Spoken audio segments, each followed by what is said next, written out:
ఈ ప్రత్యేక సమయమునక ఏర్పాటు చేయబడిన దైవ వాక్య భాగమును విందాం. మార్కు సువార్త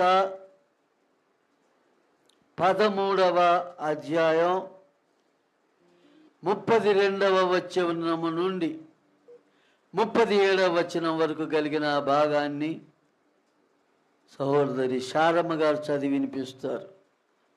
మార్కు సువార్త 13వ అధ్యాయం 32వ వచనం నుండి 37వ వచనం వరకు కలిగిన భాగాన్ని శారమ్మ గారు చదివి వినిపిస్తారు.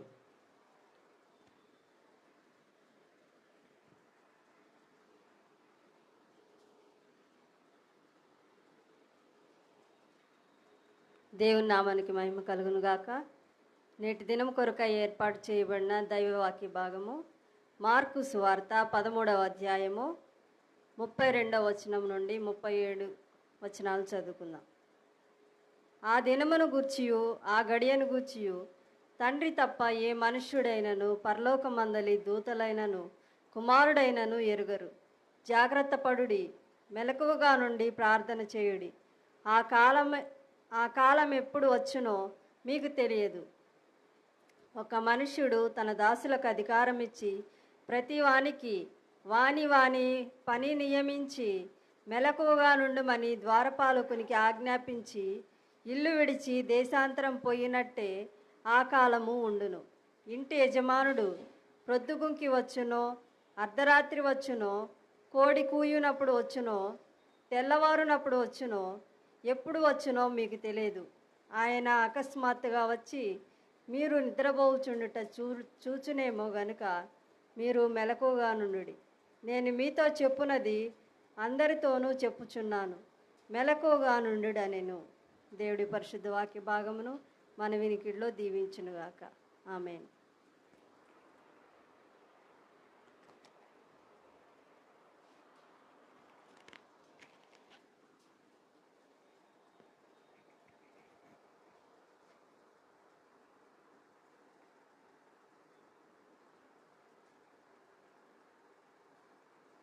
క్రీస్తునందు ప్రియమైన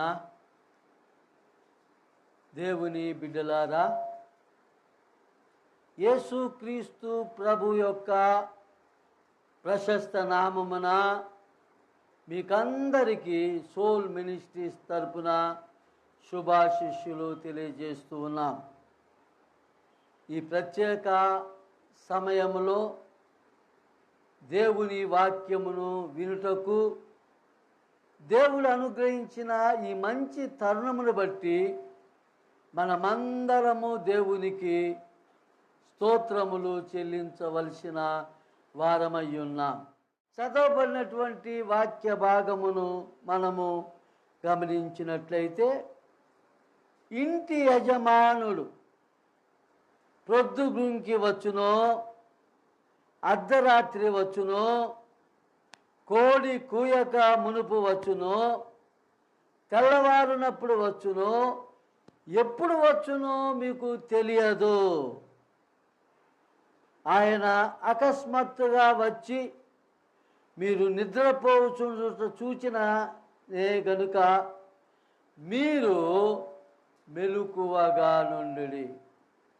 ప్రియమైన దేవుని బిడ్డలారా, ఈ మెలకువగా నుండుడి అన్నటువంటి మాట క్రైస్తవ జీవితంలో ప్రతి ఒక్కరికి ఎంతో అమూల్యమైనటువంటి మాట అని మనము గమనించాలి. ఎందుకంటే ఈ క్రైస్తవ జీవితంలో రక్షింపబడినటువంటి ప్రతి విశ్వాసి లోకములో తాను జీవించున్నటువంటి కాలములో అనేకమైనటువంటి కష్టములను నష్టములను ఎదుర్కొనవలసి ఉన్నాడు గనుక, ఇవన్నీ సైతాను శోధనలై ఉన్నాయి గనుక, శోధనను సహించున్నటువంటి వానికి కలుగునటువంటి ధన్యత కొరకు, అంటే ఆ పరలోక రాజ్య భాగ్యము కొరకు ఈ లోకములో మనము మెలకువగా జీవించవలసినటువంటి వారమై ఉన్నాం. ఇంకొకటి మనము చూస్తే మన ప్రియ ప్రభు ఈ లోకాన్ని వీడి పరలోకానికి వెళ్ళిపోయి ఉన్నాడు. ఆయన తిరిగి వస్తానని తెలియజేస్తూ ఉన్నాడు గనుక ఆయన వచ్చినటువంటి కాలము ఎప్పుడో ఎవరికీ తెలియదు గనుక సిద్ధపాటు కలిగి మెలకువగా జీవించవలసిన బాధ్యత అనున్నటువంటిది మనకు ఉంటూ ఉన్నది. ప్రియమైన దేవుని బిడ్డలారా, యేసుక్రీస్తు ప్రభు యొక్క రాకడను గురించి మనము గమనించినట్లయితే ప్రకటన గ్రంథములో అయితేనేమో ఇదిగో నేను త్వరగా వచ్చుచున్నానని ఆయన చెబుతూ ఉన్నాడు. అంతేకాదు మరి దానియేలు గ్రంథములో కూడా ఆయన రాకడను గురించి పలు విషయాలు వ్రాయబడి ఉంటూ ఉన్నాయి. అంతేకాదు యేసుక్రీస్తు ప్రభువారు కూడా ఆయన వస్తానని తెలియజేస్తూ ఉన్నాడు. ఆయన రాకడను గురించి దూతలు కూడా సాక్ష్యము ఇస్తూ ఉన్నాడు. ఆయన తప్పక వస్తాడని తెలియజేస్తూ ఉన్నాడు. అయితే చదవబడినటువంటి వాక్య భాగములో మనము గమనించినట్లయితే యేసుక్రీస్తు ప్రభు రాకడకు యుగ సమాప్తికి సూచనలు ఏమై ఉంటున్నాయ్యా అని శిష్యులు అడిగినటువంటి సమయములో ప్రియ ప్రభువు ఏమని తెలియజేస్తూ ఉన్నాడంటే, మీరు యుద్ధములను గూర్చి యుద్ధ సమాచారములను గూర్చి వింటారు అని ఆయన తెలియజేస్తున్నాడు. అంతేకాదు జనము మీదకు జనము, రాజ్యము మీదకు రాజ్యము లేచును అని తెలియజేస్తూ ఉన్నాడు. అక్కడక్కడ కరవులు సంభవిస్తాయని ఆయన తెలియజేస్తున్నాడు. భూకంపములు జరుగుతాయని, వస్తాయని తెలియజేస్తున్నాడు. ఇవన్నీ చెబుతూ ఆయన అంటున్నాడు, మీ నడుము కట్టుకొనుడి, మీ దీపమును వెలిగించుకొనుడి. నిజమే, ఇది సిద్ధపాటు కాలము. ఇది సిద్ధపాటునకు సూచనగా, మెలకువగా ఉండటానికి సూచనగా ఈ రెండు కనబడుతూ ఉన్నాయి. మీ నడుము కట్టుకొనుడి అంటే సిద్ధపడి జీవించమని, మీ దీపములు వెలిగించుకోమంటే అలర్ట్గా ఉండమని. ఎప్పుడు వస్తాదో తెలియదు. బుద్ధిగల కన్యకులు ఏం చేశారంటే, పెండ్లి విందునకు పెండ్లి కుమారుడు వచ్చుచున్నాడు అని స్వరము వినబడగానే వారి దివిటీలు వాళ్ళు వెలిగించుకుంటూ ఉన్నారు. ఇశ్రాయేలు జనాంగాన్ని మనము గమనించినట్లయితే నిర్గమనకు ముందు వారి జీవితములను సరిచేసుకొని పస్కా పశువును, వధింపబడినటువంటి పశువును తినటానికి తమ నడుము కట్టుకొని, చెప్పులు తొడుగుకొని, కర్రలు పట్టుకొని వడివడిగా దానిని తింటూ ఉన్నారు. పస్కా పశువు యేసు ప్రభునకు సూచనగా ఉంటూ ఉన్నది కనుక యేసు క్రీస్తు ప్రభువునకు సూచన అయి ఉన్నటువంటి ఆ పస్కా పశువును వారు భుజిస్తేనే కానీ విమోచనార్థం, రక్షణార్థం వారు ముందంజ వేయలేరు. గమనించండి. అదే విధముగా ఇంటి యజమానుడు ఎప్పుడు వస్తూ ఉన్నాడో తెలియదు. ప్రొద్దుగుంకి వచ్చునో, రాత్రి వచ్చునో, కోడి కూయొక్క మునుపు వచ్చునో, తెల్లవారుజామున వచ్చునో. ప్రియమైన దేవుని బిడ్డలారా, అలంకార రీతిగా చూస్తే మన రక్షకుడైనటువంటి యేసు క్రీస్తు ప్రభువు సిలువ వేయబడినప్పటి నుండి ఆయన తిరిగి వచ్చిన వరకు, అనగా రెండవ రాకడ వరకు ఇది లెక్కింపబడి ఉండటం మనము చూస్తూ ఉన్నాం. కనుక ఈ సిలువ వేయబడినటువంటి నాటి నుండి ఆయన యొక్క రెండవ రాకడకు వచ్చు ఈ మధ్య కాలమును ఒక రాత్రిగా లెక్కింపబడి ఉన్నదని మనము గమనించాలి. లోకరీతిగా చూస్తే ఒక రాత్రికి 4 జాములు కనబడుతూ ఉన్నాయి. అంటే క్రీస్తు తన రెండవ రాకడను గూర్చి ఈ 4 జాములలో ఏదో ఒక జాములో ఆయన వస్తానని తెలియజేస్తూ ఉన్నాడు. కనుక ఆయన ఎప్పుడు వచ్చునో అనున్నటువంటిది ఎవరికి తెలియదు. కనుక సిద్ధపాటు కలిగి జీవిస్తూ ఉన్నటువంటి మనము సమస్త విషయములను గ్రహించుటకు ఈ జాములను గురించి కూడా కొంత తెలుసుకోవటం ఎంతో అవసరమై ఉన్నది. ఈ గనుక ప్రియ ప్రభు చెప్పిన ఈ 4 జాముల కాలాన్ని మనము ఆత్మీయముగా ఈ దినము నేర్చుకుందాము. మొదటి జాము అనగా గమనించండి, సాయంకాలమున 6 గంటల నుండి 9 గంటల వరకు ఉన్నటువంటి కాలమును మొదటి జాము అని అన్నారు.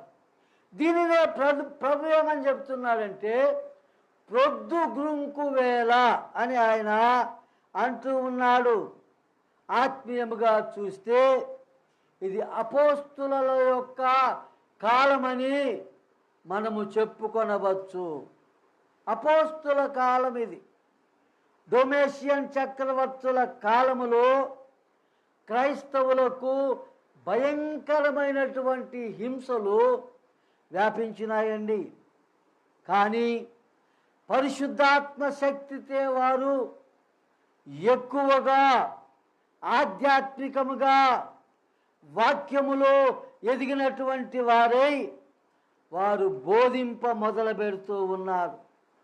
క్రైస్తవులుగా సాక్షులై వాళ్ళు జీవిస్తూ ఉన్నారు. అనేక క్రైస్తవ సంఘములను స్థాపించుచూ వారి జీవితాలను వారు గడుపుతూ ఉన్నారు. దైవవాక్యంలో కూడా మనము గమనించినట్లయితే అపోస్తుల కార్యములు 1వ అధ్యాయం 8వ వచనం చదవండి. అయినను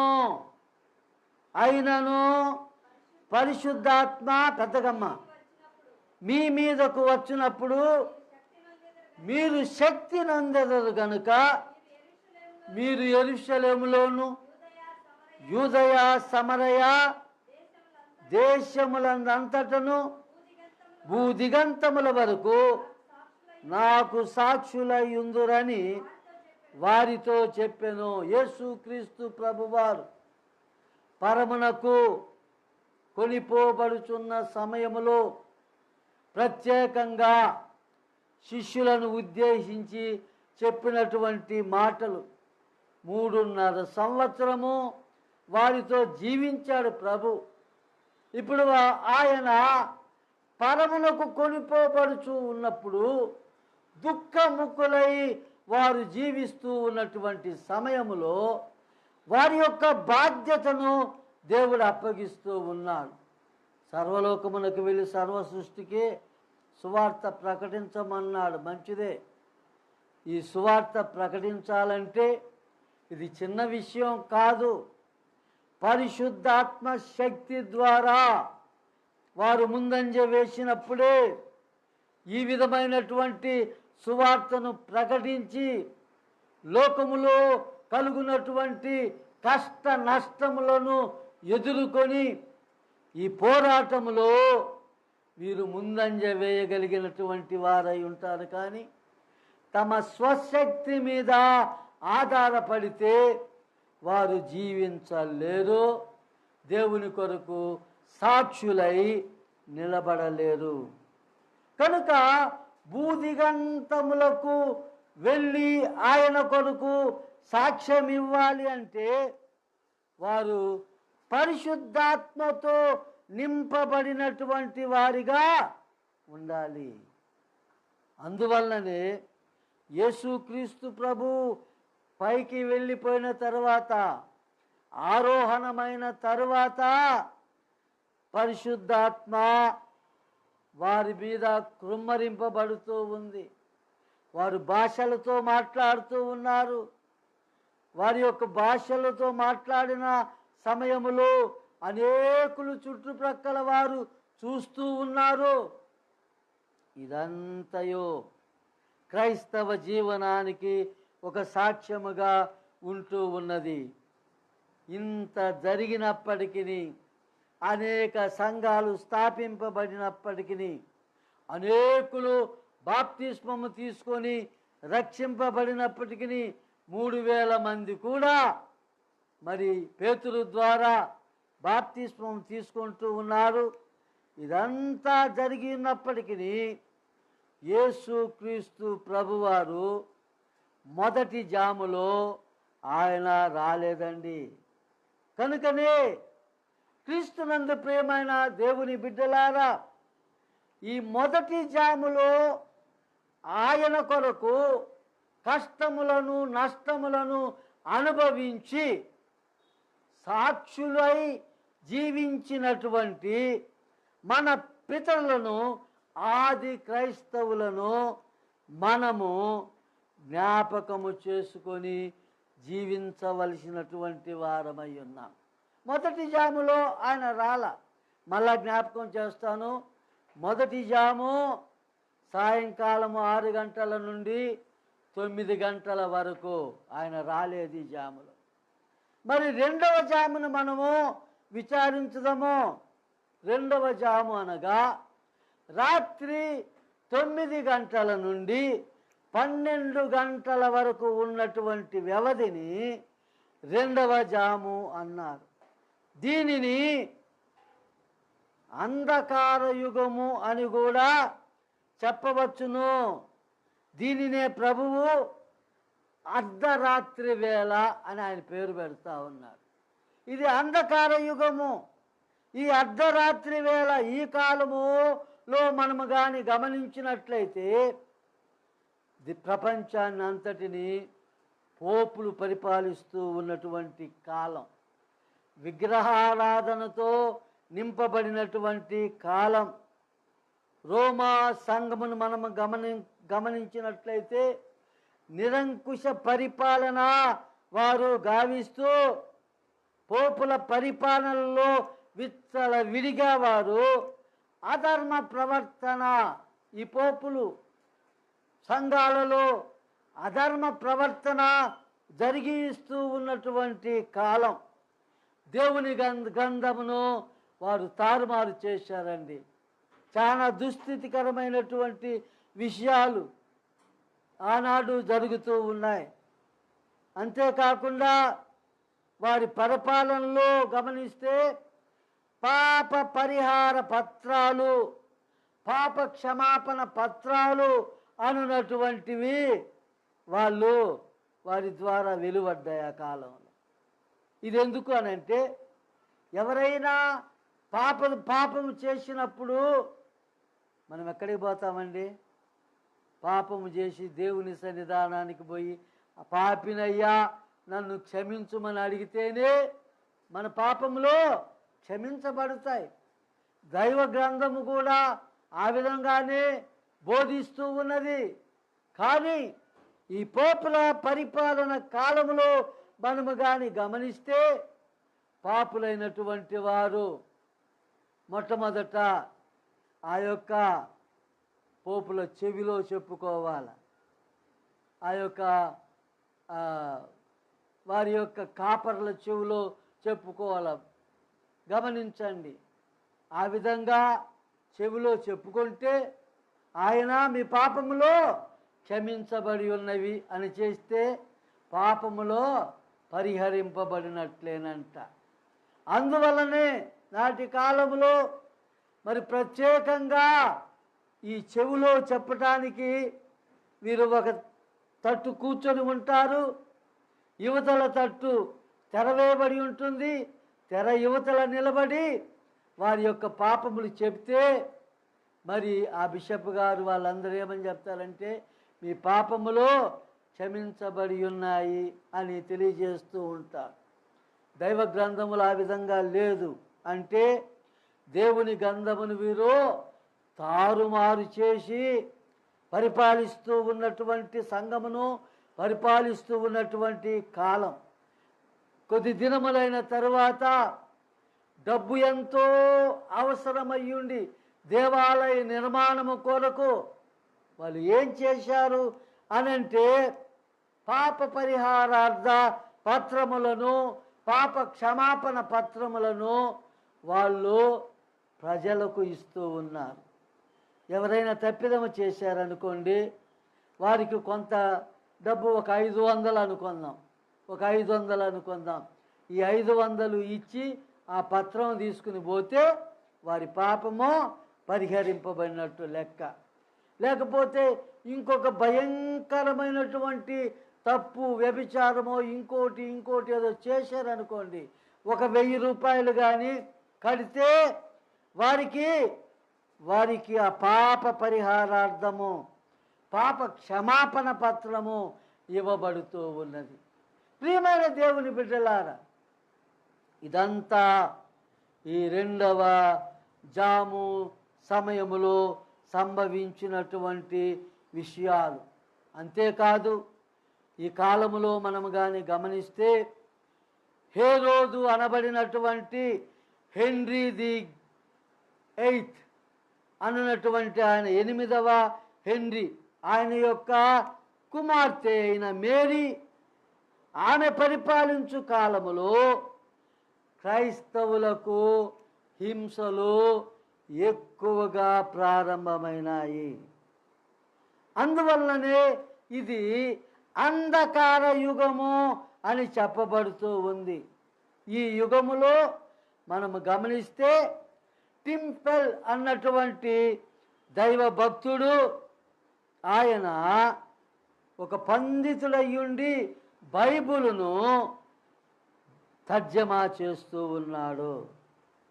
ఆయన బైబిలును తర్జమా చేసినటువంటి కారణమును బట్టి ఆయనను పట్టుకొని ఆయన రచించినటువంటి ఈ యొక్క బైబిల్ పత్రములను తగలబెట్టేస్తూ ఉన్నారు. వాటితో పాటు ఆయనను కూడా తగలబెట్టేస్తూ ఉన్నారు. చూడండి ఎంత భయంకరమైనటువంటి స్థితి. ఆ కాలములో సంఘము కేవలము అంధకారముతో నిండిపోయింది. వీటన్నిటిని బట్టి ఎక్కడ చూచినా ఆత్మీయ స్వాతంత్రము అన్నటువంటిది లేదు వారి జీవితాలలో. కనుక అటువంటి దినములలో ఇటువంటి భయంకరమైనటువంటి స్థితి ఏర్పడుచూ ఉన్నది. కనుక ఈ కాలములో క్రైస్తవ సంఘములు ఎంత మాత్రము పైకి ఎదగలేదు. క్రైస్తవ సంఘములు దినదినమునకు దిగజారిపోతూ ఉన్నాయి.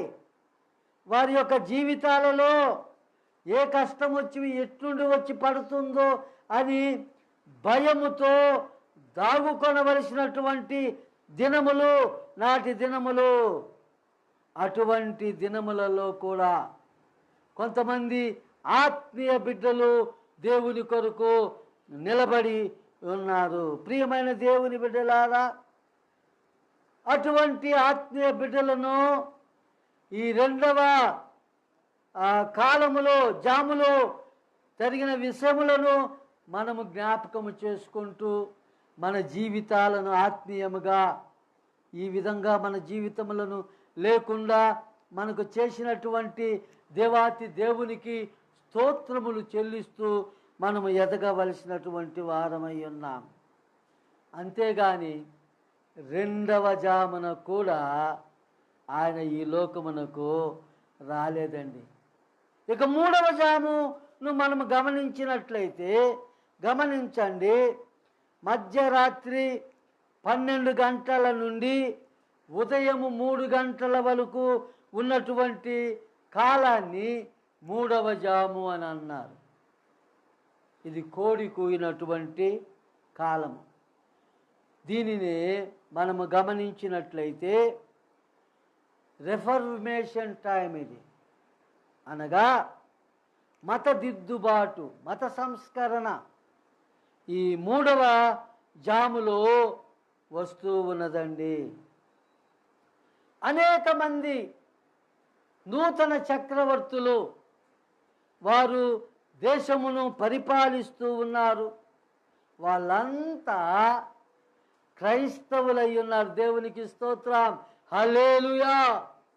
వాళ్ళు క్రైస్తవులైనటువంటి కారణము చేత ఈ 3వ జాములో వర్షము వచ్చి చల్లారినట్లు మరి క్రైస్తవులకు ఈ హింసలన్నీ తొలగిపోయి వారు ఎంతో చల్లదనముతో ఉంటూ ఉన్నారు.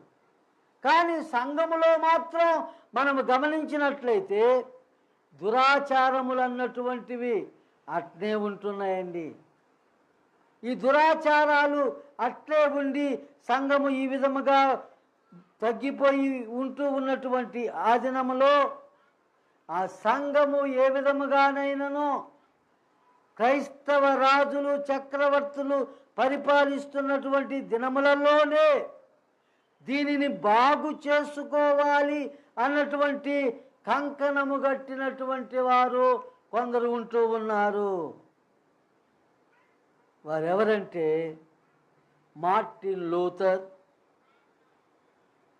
మెలాంక్టన్ అన్నటువంటి వారు. కొక్కురోకో అని కోడి ఏ విధముగా కూస్తూ ఉన్నదో సంఘమును ఆ విధముగా మేల్కొల్పాలని వీరు ముందంజ వేశారు. ఆ 3వ జాము కాలములో మనము గమనిస్తే సువార్త వ్యాపించింది, సంఘము వ్యాపించింది. జర్మనీలో మార్టిన్ లూథర్ ముందంజ వేశారు మత సంస్కరణ కొరకు. ఇటలీలో సావన్రోలా ఆయన ముందంజ వేస్తూ ఉన్నాడు.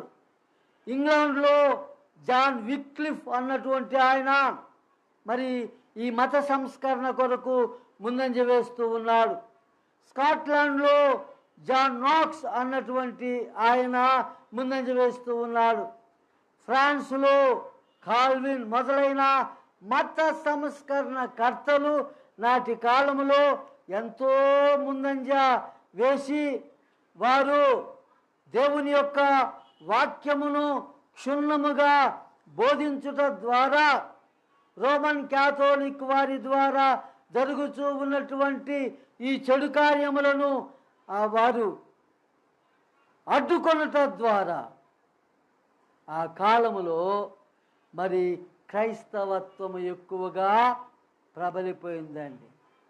ముందున్నటువంటి వారందరూ క్యాథోలిక్ రాజులై ఉన్నారు. మేరీ కూడా క్యాథోలిక్ మతమును ఆమె అవలంబిస్తున్నటువంటి కారణము చేత ఎక్కువగా ఆమె క్రైస్తవులను హింసించింది. ఇప్పుడైతే మత సంస్కరణ వచ్చిన తర్వాత వీరందరి యొక్క కృషి ద్వారా క్రైస్తవులకు ఆత్మీయ స్వాతంత్ర్యము దొరుకుతూ ఉంది. అందుకే ఈ కోడి కూయినటువంటి కాలములో క్రైస్తవులు ఎక్కువగా ప్రబలి ముందంజ వేస్తూ ఉన్నారు. అయినప్పటికీ ఈ కాలములో యేసుక్రీస్తు ప్రభు చెప్పినట్లు ఆయన రాలేదు. ఆయన ఎందుకు ఇంకా రాలేదంటే అనేకులు మారు మనసు పొందాలన్నటువంటి ఆ ముఖ్య ఉద్దేశముతోనే, ప్రపంచములో అందరూ రక్షింపబడాలన్నటువంటి ఆ ముఖ్య ఉద్దేశముతోనే. గమనించండి, 2వ పేతురు పత్రిక 3వ అధ్యాయం 8-9 వచనాలను మనము గమనిస్తే, ప్రియులారా, ఒక సంగతి మరిచిపోకుడి, ఏమనగా ప్రభు దృష్టికి ఒక దినము 1000 సంవత్సరముల వలె నుండెను. 1000 సంవత్సరములు ఒక దినము వలె నున్నవి. కొందరు ఆలస్యమును ఎంచుకొనున్నట్లు ప్రభు తన వాగ్దానమును గూర్చి ఆలస్యము చేయువాడు కాడు గాని ఎవడును నశింపవలనని ఇచ్చయించక అందరూ మారు మనసు పొందవలనని కోరుచు మీ ఎడల దీర్ఘశాంతము గలవాడై ఉన్నాడు. అందరూ మారు మనసు పొందవలనటువంటి ఆ ముఖ్య ఉద్దేశముతోనే ఆయన రాకడ ఆ 3వ జాములో కూడా రావటం లేదు. ఆ 3వ జాము కూడా గడిచిపోయింది. ఇక 4వ జాముని మనం గమనిద్దాం. 4వ జాము అంటే ఉదయం 3 గంటల నుండి మరి సాయంత్రం 6 గంటల వరకు. ఇది 4వ జాముగా చెప్పబడుతూ ఉన్నది. ఈ 4వ జాము 19వ-20వ శతాబ్దములో మిషనరీ సంస్థల ద్వారా మరి అనేకమైనటువంటి ఆధ్యాత్మికమైనటువంటి పనులు స్టార్ట్ అవుతూ ఉన్నాయి, మొదలు పెడుతూ ఉన్నారు. ఈ మిషనరీలు విదేశాల నుండి బహుగా అనేక ప్రాంతములు అనేక దేశములకు వెళ్ళి వారు సేవ చేస్తూ ఉన్నారు. వారి సేవా వృత్తిని మనము కానీ గమనించినట్లయితే భయంకరమైనటువంటి స్థితిలో కూడా యేసుక్రీస్తు ప్రభు కొరకు వారు హతసాక్షులై జీవిస్తున్నటువంటి వారై ఉన్నారు.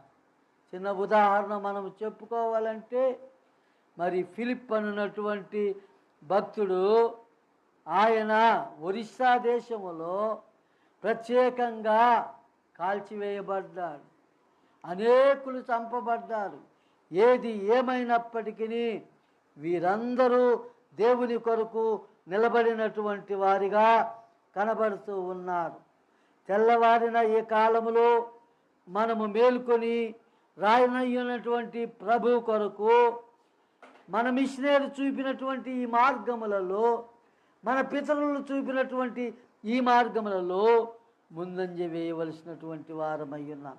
ఆ కాలంలో మనము గమనిస్తే మరి యేసుక్రీస్తు ప్రభు కొరకు ఎన్ని హింసలు సంభవించినా అనేక విధములుగా నిలబడినటువంటి వాళ్ళు కూడా లేకపోలేదండి. ఒకనాడు ఒక క్రైస్తవ భక్తుని పట్టుకొని బహుగా వాళ్ళు హింసిస్తున్నటువంటి ఆ దినాలలో తీసుకుపోయి జైల్లో వేశారండి. మరుసటి దినమంట మరి రాజు అక్కడికి వచ్చి ఆయన ఏమని అన్నాడంటే అతనితో, what is your carpenter God doing అన్నాడంట. వడ్లవాడైనటువంటి నీ యొక్క దేవుడు ఏం చేస్తున్నాడయ్యా అని అడిగాడంట. ఇతను భయపడకుండా, రాజుని కానీ చక్రవర్తిని కానీ భయపడకుండా, is preparing a coffin for you అన్నాడంట. నీ కొరకు సమాధి పెట్టి సిద్ధపరుస్తున్నాడు అని అన్నాడంట.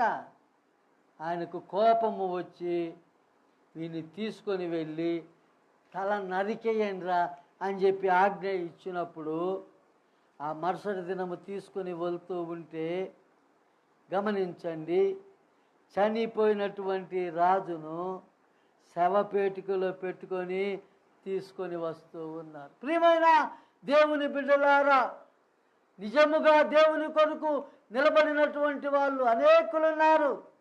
ఒక చిన్న పాపను గమనిస్తే తల్లిదండ్రులను మరి జైల్లో వేస్తే ఆ పాప యేసు నామస్మరణ చేసుకుంటా ఉందంట. అది గమనించిన వాళ్ళు ఆ బిడ్డను కూడా పట్టుకొని తల్లిదండ్రుల దగ్గర అక్కడ వేసి మరి 2-3 రోజులైన తరువాత దాహము అవుతుంది అని ఆ చిన్న బిడ్డ ఎంత బతిమాలుచున్నా ఒక నీళ్ళ కుండ తీసుకుని వచ్చి పక్కన పెట్టి, యేసయ్య దేవుడు కాదని నువ్వు కానీ చెప్తే ఈ నీళ్ళు ఇస్తాము అని అంటూ ఉన్నారు. ఒక తట్టు తల్లిదండ్రులు ఏమంటున్నాడు, అమ్మా అంత పాపమునకు వడిగట్టుకోవద్దు.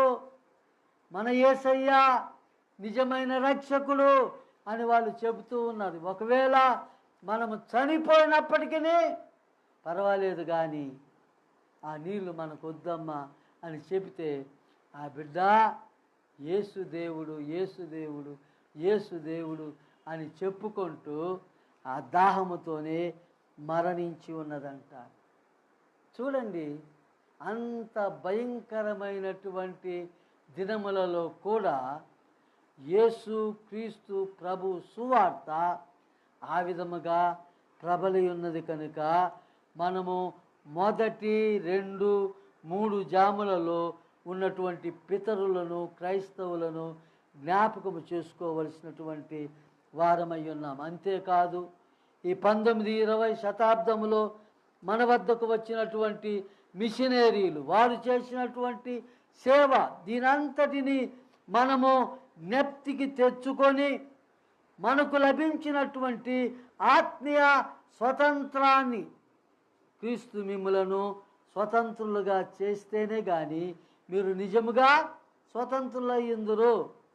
ఆయన మనలను స్వతంత్రులుగా చేసినటువంటి ఈ దినములలో మనము ఆత్మీయ జీవితంలో స్థిరులమై క్రైస్తవ జీవితంలో విశ్వాసమును కోల్పోకుండా పౌలు భక్తుని వలె ఎదుగుచూ ఆయన రాకడ కొరకు కనిపెట్టుకొని జీవించవలసినటువంటి వారమై ఉన్నాం.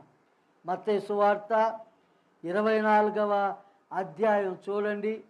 మత్తయి సువార్త 24వ అధ్యాయములో ప్రత్యేకంగా మనము గమనించిన 6వ వచనంలో నుండి కింద భాగం చదువమ్మా. మరియు మీరు యుద్ధములను గూర్చియు యుద్ధ సమాచారములను గూర్చియు వినబోదురు. మీరు కలవరపడకుండా చూసుకొనుడి. ఇది జరగవలసి ఉన్నది, కానీ అంతము వెంటనే రాదు. జనము మీదికి జనమును, రాజ్యము మీదికి రాజ్యమును లేచును. అక్కడక్కడ కరువులను, భూకంపములను కలుగును. ఇవన్నీ వేదనలకు ప్రారంభము. అప్పుడు జనులు మిమ్మును శ్రమల పాలు చేసి చంపెదరు. మీరు నా నామము నిమిత్తము సకల జనముల చేత ద్వేషింపబడుదురు. ప్రియమైన దేవుని బిడ్డలారా, దేవుని వాక్యం ముందే సెలవిస్తూ ఉంది. ఆయన నామమున మనము ద్వేషింపబడే వారమై ఉంటేనే మనము దేవుని బిడ్డలం. ఎందుకంటే మన ప్రియ ప్రభు ద్వేషింపబడ్డాడు, కొట్టబడ్డాడు, చంపబడ్డాడు. కనుక మనము కూడా అలాంటి కష్ట నష్టములు మనకు కలుగునటువంటి సమయంలో మన ప్రభువు ఏ విధముగా ఆ కష్టములను నోచుకున్నాడో అదే విధముగా మనమును కూడా ఈ లోకములో ఆయన కొరకు నిలిచి మంచి పోరాడే వారముగా ఈ లోకంలో జీవిస్తూ ఉండవలసినటువంటి వారు. 3 జాములైతే అయిపోయినాయి. ఇక 4వ జాము ఇది జరుగుతూ ఉన్నటువంటి కాలం కనుక 4 జాముల్లో ఎప్పుడు యేసయ్య వస్తాడో ఎవరికి తెలియదు అని అన్నారు. మంచిదే, మొదటి జాములో రాలేదు, 2వ జాములో రాలేదు, 3వ జాములో రాలేదు. కనుక ఈ 4వ జాములో ఆయన తప్పక వస్తాడు. ఈ జాములో ఆయన వస్తాడు. కనుక రానయ్యున్నటువంటి యేసు క్రీస్తు ప్రభు విశ్వాస జీవితములో వస్తానని చెప్పిన యేసు రాకమానడని మనము గుర్తెరిగి ఆయన రాకడ కొరకు సిద్ధపాటు కలిగి హలోకములో ప్రభువు కొరకు జీవించే వారముగా, అనేకులను రక్షించే వారముగా ఉండునట్లు జీవించటానికి పరిశుద్ధాత్మ దేవుడు తన కృప మనకు అనుగ్రహించి నడిపించును గాక. ప్రార్థన చేసుకుందాం. రెవరెండ్ జాన్సన్ గారు మనల్ని ప్రార్థనలో నడిపిస్తారు.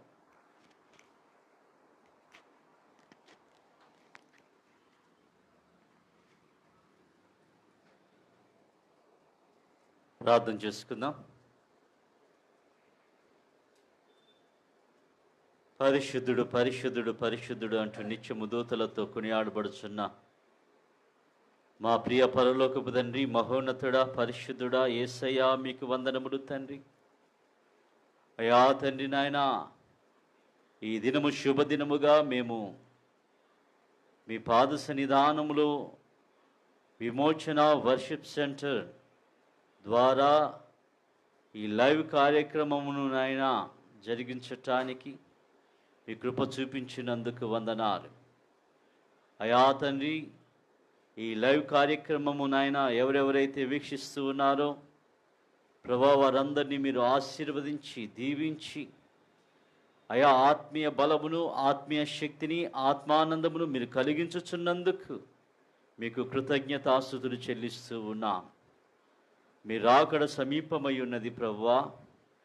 అయా తండ్రి, మీ రాకడకు సిద్ధపాటు కలిగినటువంటి వారిమిగా అయా తండ్రి, మీ రాకడలో తండ్రి మిమ్మల్ని ఎదుర్కొనగలిగినటువంటి వారిమిగా అయా మేమందరము ఉండులాగున్న ఈ దినము ఈ వాక్యం విన్నటువంటి బిడ్డలెల్లరూ అయా ఆ రీతిగా సిద్ధపాటు కలిగినటువంటి వారిగా తమ యొక్క జీవితములను నాయన మీ కొరకు అయా తండ్రి సిద్ధపరచుకొని మీ కొరకు ఎదురు చూడగలిగినటువంటి పెండ్లి కుమార్తె వలె ప్రభువా సిద్ధపాటు కలిగి తమ జీవితములలో ముందుకు సాగగలిగిన కృప దయచేయండి. ప్రత్యేకించి కార్యక్రమమును మీరు ఆశీర్వదించండి.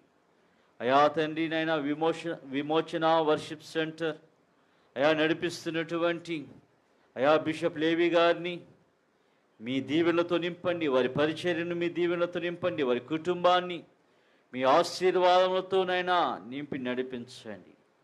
ప్రతి కార్యక్రమమునైనా మీ నామ మహిమార్థం జరిగించుకొని మీరే మహిమ పొందమని వేడుకుంటూ మా కొరకు ప్రాణం పెట్టి తిరిగి లేచిన యేసయ్య అతి శ్రేష్టమైన నామమున అడిగి వేడుకొనుచున్నాము తండ్రి, ఆమేన్. దేవునికి స్తోత్రం. మీకందరికి వందనాలు.